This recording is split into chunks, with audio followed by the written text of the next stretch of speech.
OFPG Voices is brought to you by the following sponsors. Board&Dice. Board&Dice designs and publishes family and strategy board games. Two of their most recent releases, Tillatum and Terracotta Army. They have also launched their Ally program to lend support to underrepresented voices in the hobby. Renegade Games Studios, publisher of The Fox in the Forest, Arboretum, and The Search for Planet X. To view their entire catalog, visit renegadegamestudios.com. Hi everybody, I'm Starla. I'm Mick. And we are Our Fan Plays Games. Voices, yeah! Gotta put that in all the time, yeah. And welcome back to another episode. Number 19! Yes. Woo! About to hit that. We're wrapping up. We're about to hit 20 in a minute. We are wrapping up this year. Yes, this year's going. Fast and furious. And I'm just so glad all the contributors that's coming in and all these new voices. I love it. Yes, and all the we stuff have a new one. Oh, yes we do. We have a new one this episode. And we got some more coming. Yes, we do. Yes, we do. We're going to give you some voices, baby. We're going to get some voices, family, yeah. Yeah, so we hope you guys are enjoying these episodes because we're enjoying, finding more people, who are underrepresented that we can present and let them tell you about gaming from their perspective. And we ain't done, family. We ain't done. We got more. You got more. So this week, in this episode, we're going to start it off with Aaron from GameEnthus, and he's talking about Dead and Breakfast. Okay. Let's do that. Kind of scared already. Yes. All right. And then we're bringing on a new voice. Yes. And we're so excited to have Luis from Lamf Games. Yeah. And he's going to talk about one of his favorite Halloween games called Don't Go In There. Don't go in there. Nope. Don't do it. So he's going to give us the fun and games. Yes. After that, we're going to hear from Fertessa Allyse with her Designer's Corner. And she's going to share her opinion on, the game design, the elegance of it, how it's put together, how it looks. And we can't wait to hear what she has to say. Can't wait to hear that. She be dropping it. She be dropping that wisdom. Dropping it. Yes, and last but not least, we're going to be playing solo with Alexis from Alone Not Lonely. Yeah. And she's going to talk about what solo gaming does for her and what it can do for your mental well-being. I definitely want to hear that. Definitely want to hear that. So sit back, buckle up, get you some coffee, and enjoy some of these awesome voices. But before we do that, family, we got to hear from Starla. She going to drop some wisdom with good humans. Let's go. Hi, everybody. Welcome back to another segment of Good Humans. Now, this episode, I want to talk about let it go.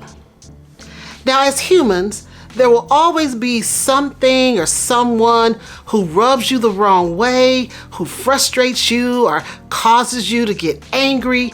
And in that moment, you have a decision to make. You can either ignore what's going on and just, say brush it off, or you can address the situation and have a discussion and bring it to the forefront so that you can get rid of that situation. But then, after you decide to either ignore or address, you have one more thing you have to do. And that is, you have to let it go. Now, some people choose to ignore negatives in life, be it a family member or a friend who has said or done something, or it could be an issue at work, or it could be something as simple as you've made a mistake or you forgot something at home and you get frustrated and it just messes up your whole day. But like I said before, when those things happen, after you've resolved the problem, then you have to let it go. Don't keep carrying it with you. Don't let it mess up your entire day. So whatever that it is, you address it, you resolve it, and then you let it go. Now, I know letting something go and moving on can be one of the most difficult things you ever have to do. Because we as humans, we hold grudges and we want to remember that this person hurt me or this happened. But sometimes you just got to let that go because that anger, that frustration, and that disappointment can consume you and really bring down your life and your joy. And you don't want to let something like that steal your joy. So you got to let it go. Now, I know Some of you are probably thinking about the song from Frozen. And no, I did not take this topic from Frozen, although I have to acknowledge that that song has some good points and it has merit. So I'm going to challenge you today that whatever it is in life that you have to face, whether it's minor or major, once you've resolved it, then you let it go. Move on, brush it off like they say, and get on with your life, because you don't want to let things like that steal your joy. So that's it. Just want you to think about letting things go. And as we always say here at OFPG Voices, our goal is to make this world a better place, one board gamer at a time. Hey, it's Aaron from GameEnthus.com, and it is the month of October. The month where the fall says, listen, I'm here. Get used to it. October is also a month people think about Halloween. And despite Halloween being the very last day of the month, Halloween themes seem to permeate the entire month. So I figured I'd teach a game about an establishment, a hotel. A hotel that has many seventh guests. There are many examples of hotels containing otherworldly things. Not that otherworldly. Than he ever imagined. Too far. This is Hotel Transylvania. All of our monster friends are right here. Exactly. The game I'll be teaching this month is Dead and Breakfast. Dead and Breakfast is published by Brain Crack Games. In Dead and Breakfast, players are going to be building a 5x5 hotel and trying to score the most points by surrounding their guests with the things that frighten them the most and surrounding witches by the things that they like that frighten others. Let me show you how it plays. This is what a two-player setup might look like in Dead and Breakfast. Luigi's Mansion for the 3DS is going to be the blue door with the blue and orange flower growing from its ivy. The yellow door is going to be Legend of Zelda Majora's Mask, trying to score the same color, orangish, yellowish flower from its ivy, as well as a white flower from its ivy. This game is scary for Luigi. This game is scary because it deals with the acceptance of death. And just a lot of morbid imagery and impending doom.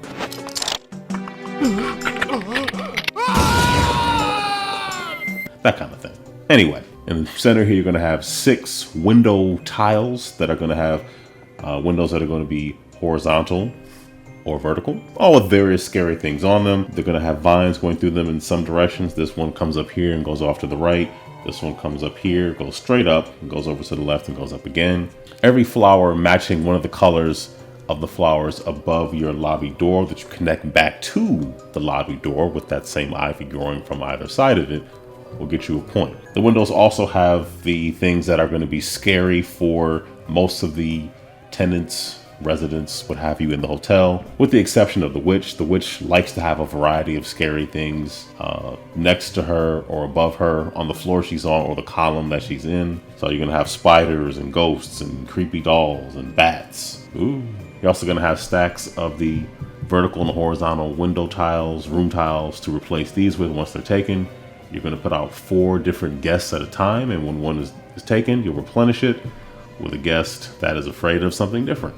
And you're also going to have a stack of ivy wall tiles. And maybe wondering, Aaron has not mentioned these little markers right here. What do they do? Calm down. I got you. Those markers are actually used on the box itself, which is used for scoring. Last but not least, you will have the ghost meeple, will be used to indicate what tiles are available and what was the last space that a tile was taken from. Turns are fairly simple. On your turn, you are able to collect one of the 3 tiles facing the ghost going clockwise. Let's say the first player is going to be Luigi's Mansion Dark Room for the 3DS. These 3 tiles are accessible. Luigi's Mansion could take one of these 3 and place it on either side of the lobby door. Keep in mind, you are building a 5x5 grid. Once that 5x5 grid is built by everybody, the game would come to an end. If you do not wish to take one of the available tiles, you're able to take 2 wall tiles instead. Once the floor is completed, meaning it goes across by 5, only the first floor has a lobby. Every subsequent floor would just have 5 windows. Once the floor is completed, players would be able to select one of the guests to place on a window. You can't place the guest window tile on top of the lobby door because, well, how would you get in or escape? All the guests are afraid of something. This guest is afraid of zombies. This is a witch. Witch is not afraid of anything. Witches just want a variety of different things. Zombies, creepy dolls, spiders, bats around them. Some of them want different things on floors above and beneath them. Person here is afraid of bats, and this person here is really afraid of creepy dolls. At the end of the game, this one floor by itself will score 6 points because you get 2 points for every element that the person is either afraid of, or in case of the witch, every different type of scary thing. Hotel guests, be they witches or just regular people, cannot be placed on lobby doors, cannot be placed on wall tiles. They can only be placed on windows.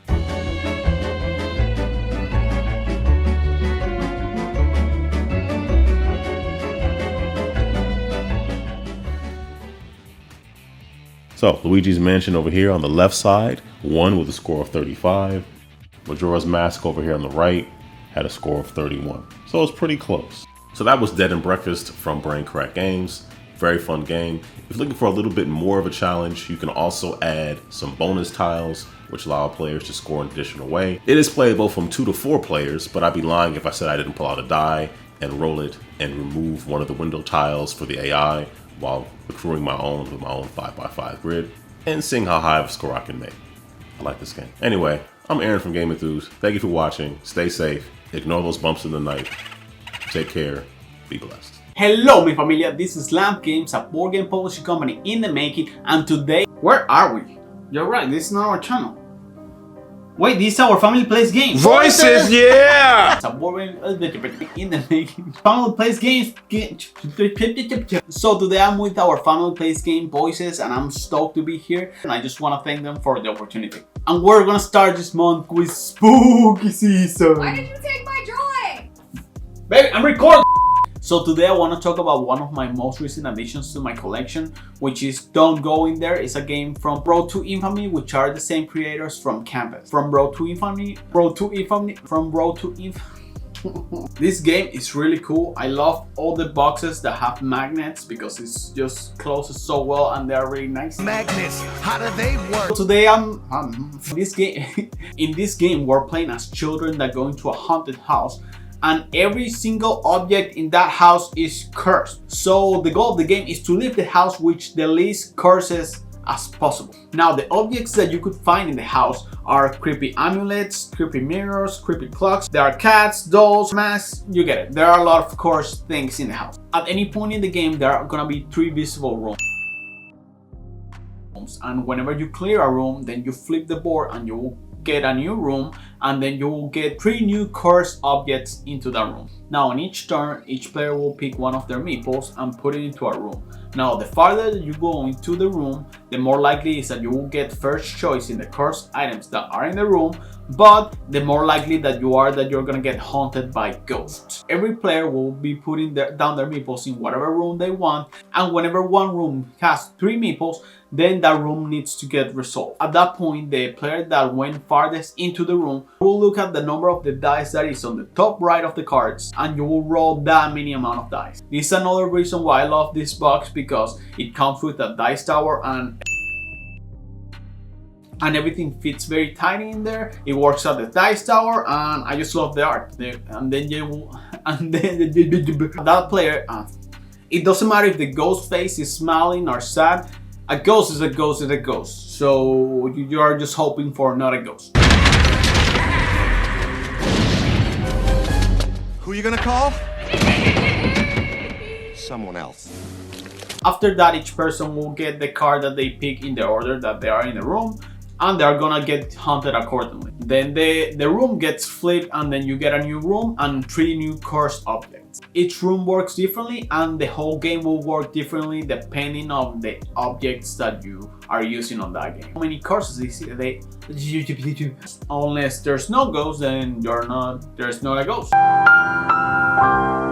At the end of the game, each player will count how many curses they have, which is at the top left of each card. And also the player that has the most ghosts will count every 2 of their adorable ghosts as 1 curse. The player with the least amount of curses is able to get out alive, and that player wins. Now, I really like this game because of the theme, because it's so creepy, because of the really nice illustrations, because of the bugs. Like seriously, I really like the bugs. At the end of the player, Oh, and the other thing is that these dice actually glow in the dark. I've been trying to get in the camera, but it doesn't like see it. But seriously, they do glow in the dark. If you do this, and you can see it. I'm not crazy! So yeah, I really like this game, and I hope that you give it a go. Thank you so much to our Family Plays Games for inviting me, and I hope everyone has a wonderful day. Take care. Bye. Thank you so much for our happily go. There you go. I would work better if I turn the camera on.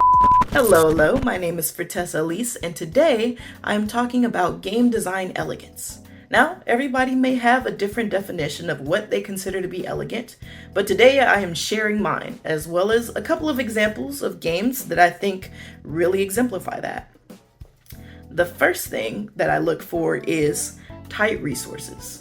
When I'm talking about tight resources, I don't mean a game that makes you slog through and, you're trying through the entire game just to gain a resource. That's really frustrating. Instead, what I mean is a game where there are ample resources, but it always feels like you are just 1 or 2 resources shy of what you need. Dune Imperium is a wonderful worker placement game where you have to use resources for multiple things. It could be to do card abilities or to pay the price of different locations. And because there are these variety of ways in which you can spend the resources, the problem wasn't getting the resource. It was deciding where to spend it and how to do it the most efficient way so that I could also achieve what I was trying to do in game. That for me is a really delicious puzzle, and that is what makes a game fun for me. Number 2, minimal actions. Minimal actions for me is you have the minimal actions needed to make your game fun. And this can be done in several ways. It could be that the player only has a small amount of actions available to them in order to play a full game, or it could be that there are minimal choices on the board. For example, with Splendor, I think that does a great job of showing you minimal actions, because as a player, on my turn, I have 2 things that I can do. I can gain resources, or I can spend those resources to buy a card. And the interesting thing is, all of the cards that you're buying are resources, because it's all about set collection and gaining gems and buying gems. And the cards that you buy are permanent resources, and the gems that you gain are temporary ones. So you have this really cool cycle where you're trying to figure out which resources to spend, which ones to go after in order to create kind of this engine in order to get more and more expensive gems. And that creates just this very solid game off of very, very minimal parts. Another thing that you can look at is with options, such as with worker placement games. Whenever you create a worker placement game, the instinct would be to create a bunch of locations so players have options to pick from. But the thing that you want to be careful about is making sure that the options are actual viable options. For example, if you are in a line for food and the options on the menu are a chocolate covered ant, ice cream, and a stick, guess what you're gonna pick? Probably the ice cream. And maybe you're spicy and you want the chocolate covered ant. That's cool. But I tell you what, nobody wants a stick. You can't eat it. You can't eat a stick. So the same thing applies to game design. Make sure you are not putting sticks in your placements. Don't put the chocolate covered ant. We want all the spots to be ice cream. We want them to be apple pies, and we want them to be candy bars. You want all of your spaces to be places that players want to go, and then it becomes a puzzle of where to go and what's most efficient to get your game goal achieved, rather than, like, I don't know, playing a hot potato of who gets the worst space. So that's what I mean by minimal actions. Now, my third thing is I want a juicy game. And how do you define juicy game? Juicy game is a game that is just really fun whenever you sit down to it. And at the end of the game, whether you won or lost, you want to play again. That is probably the goal and dream for any game. But I think why it stands out to me as a part of an elegant design is because whenever you are creating an elegant game or doing elegant design, you're going to go through this process where you are cutting and trimming different parts of your game. And sometimes you can go overboard and cut so much that you have actually cut the fun out of the game. And so players are just left going through the motions, but there's nothing replayable there. Maybe they solve the puzzle of the game within one play, and so there's only one optimal way to play it in future plays. These are the things that you want to watch out for when you do decide to trim down your game and try to refine it. It's not necessarily a style that's for everyone, but I do encourage you to think about it whenever you are designing your own games, because regardless of the type of game you're creating, I think that refining it down to its core and getting it down to a very digestible game is always a good goal to have. So I hope that by sharing my thoughts on it, this will be helpful for your journey. I'm very curious to see your thoughts on what game design elegance is, or some of you guys' favorite games that exemplify elegant game design. So I hope to hear from you in the comments, and I'll see you next time. Thanks. Hi guys, your solo gaming pal Lexy here. Today I wanted to talk a little bit about board gaming and mental health, more specifically solo gaming and mental health. Being that October is Mental Health Awareness Month and October 10th is Mental Health Awareness Day. So with that being said, let's jump right into it. So for me personally, back in 2017 when I was diagnosed with lupus, around that time my mental health really just was not doing well. I just was not doing great, and I knew I had to figure something out. I had to do something and find new meaning and add new purpose to my life. And fortunately, board gaming, which led to solo gaming, found me. And so some of the ways in which board gaming and solo gaming have impacted my life in a positive way and may impact people around you or even you yourself is it gave me a new purpose. It gave me something to strive for. So with board games, there are a lot of goals. There's a lot of things that you must do in order to win or have some kind of victory. And so for me with solo gaming, I found that the challenges that the solo modes presented to me were low stakes, meaning if I lost, that was okay. There was really nothing on the line. It wasn't do or die. I could always play again. But when I did win, it was so encouraging and did so much for my self-esteem, just so much for self-worth. Like, hey, I am intelligent. I can figure this out. I can do this.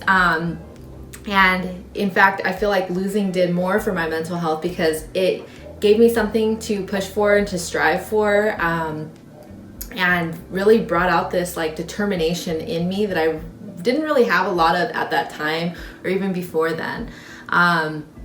And so I was like, I have to beat this. I've got to do it. I've got to figure out a way. So instead of moping and being down on myself that I wasn't able to do it or that it took me a million losses, when you finally get that win, it's like, oh my gosh, I did it. And you want to tell everybody about it. And so it creates like conversation, and just really did wonders for my sense of self-worth and as a way to like fight back against the cognitive decline. I was like, wow, I still got it. And so it felt really, really good. Unfortunately, isolation is a big issue for a lot of people suffering from some kind of mental illness. Isolation comes usually from the feeling that it's safer to be alone than with other people, or that you're wanting to hide your symptoms or how bad you're truly feeling. And that's where I feel like solo gaming truly shines is, I know for me personally, joining like the solo challenges and just even discussions that come up about solo gaming is pretty helpful for me. It's nice to have conversations that the topic is usually pre-decided. I'm not having to come up with something on the fly, and it's something of interest to me, and I know it's of interest to the other person, so I know I'm not burdening them or bothering them with something that they're just not into. They're usually as interested in it as I am, and so for me, it gets me almost like the energy is contagious. It's like I see that they're passionate and excited and happy to talk about this hobby, and how could I not be? Looking at that, it's like, okay, I can forget about my problems for just a moment, just to have this conversation, and just kind of just get distracted, get lost in it. I know a lot of people look to their hobbies as a form of just healthy distraction from the things going on in their head or things going on at home that they have to deal with. And to me, I think that's really awesome because you don't even have to leave your house. So if you're struggling to get outside and get out into the world, you don't even have to leave your front door. If you have access to internet, you're able to hop on and be a part of a community that's just so welcoming, and just looking to welcome new players, looking to welcome just people from all different kinds of life. Just knowing that you're accepted and just that feeling of inclusion helps you feel less alone in those darker times. And I love that. With all of that being said, I am not a mental health professional in any way, shape, or form. I just would like to share with you something that has worked and helped me on my journey dealing with depression. Even if you are not somebody who is comfortable with reaching out or sharing your problems, I would encourage trying it and seeing how you feel. There are so many people readily available within the hobby that care about you, care about how you're feeling, and want to hear about how you're feeling, and will probably be able to relate in some way. It's surprising. Even though our experiences are 100% unique to our own individualized experiences, you would be amazed at how many people are dealing with some of the same things that you are and have been through it in the past and can offer you some kind of survival guide on how to get through it, or if you're not looking for advice, just to be there to listen. I know for me, a lot of my friends started off as like board game friends, and I have about 2 or 3 friends that I've met through the hobby that I actually lean on for emotional support when the depression is really bad or it's worse than other times. And I would love for everybody to be able to have that. You do not have to go through your mental illness challenges alone. You do not have to keep things to yourself. It is completely normal to talk about mental health. So please, don't suffer in silence. If you don't reach out, a lot of people won't know that you're hurting. And our hobby is just filled with people who are loving and they care. And that's one of my favorite things about tabletop gaming. If you ever find yourself in a really dark situation and you don't feel comfortable reaching out to people within the hobby or people within your lives, I would strongly encourage you to please call 1-800-273-8255 to get some kind of help. Please do not suffer alone. There is help out there and things can get better. All right, another great episode. Let me tell you, family. Let me tell you. Fertessa's something serious. Yes, she is. And I mean, she brings the noise to try to help these designers, just try to say, hey, this is what people looking for. Yes. And make your game look good. Make it look good. Come on. Listen to her now, y'all. Listen to her. And she be dropping it now. Now, those 2 games that, that was dropped, they kind of interesting. Yes, Halloween. For Halloween. Definitely for Halloween. I can go for Halloween. Yeah. Definitely. That's a definite. Now, also, I mean, Lexy coming with, about the well-being. I mean, I really feel her. I feel her because, we got into the game because you always say, gaming really helps us out. Yeah, it's a family. It kind of calms us down, make us happy. Yeah, there's a therapeutic component to gaming. And so that's that extra benefit you get from playing board games. And we were just at Save Against Fear, con just this past weekend we came to, and then one of the persons that run it, he's a mental health therapist. He is, and he's really trying to, he wrote a book about how mental health therapists can use games and RPGs to help their clients. So it's valuable. It is valuable. That's very valuable, and we all got to work at helping our well-being. We really do. We really do. And we want to make sure you check well-being. out that episode that's coming up, so you can tell you more about what we did at the Save Against Fear Con. It was fun, y'all. It was fun. It was really fun. Now, Starla, where else we gonna be? Well, we're going to be at Site 1 Brewing on October 29th with our next game night. Yes. So put it on your calendar. Yes. We want you guys to show up. Be there. If you here, be there. Yes, it's out here in Omaha. We'll have information for you. So Site 1 Brewing, Omaha. Yes. Come to the game night. Yes. And what I'm excited about is on November 8th through the 13th, we're going to be in Dallas, Texas for BGG Con. BGG. Yes, the fall BGG Con. Texas, here we come. Oh, we coming. Now listen, family. We're going to be on a panel. We're going to be the host of a panel. And we are going to give away games. Yes. And also give our top 10 list of our favorite games of 2022. Yes. So come on, you gotta come through. You gotta come to BGG. Check us out. Come through. So Starla, where can they find our merch? Well, if you're looking for OFPG Voices shirts or Our Family Plays Games merch, find it on spring.com. Yes. We got a variety of things out there, so go check it out. We're showing you. Good humans. We're showing you good humans. And meeples for life. Yes, meeples for life. Yes. Now, Starla, where can people tell their family and friends where they can find OFPG out there in the world? Well, if you're looking for Our Family Plays Games and OFPG Voices, you can find us on Facebook, Instagram, Twitter, and right here on YouTube. Right here. Now, family, thank you so much for coming and listening to these beautiful voices. And we definitely got to thank our great sponsors for helping us out, to bring these voices to life. Thank you, sponsors. We love y'all. But we definitely love our contributors. They doing a thing, and we're going to bring you more of them. But family, keep on coming with the questions and the comments. We love seeing all that. But family, there's one thing you got to know, and there's one thing we want you to know. We love you. Bye now. Everybody.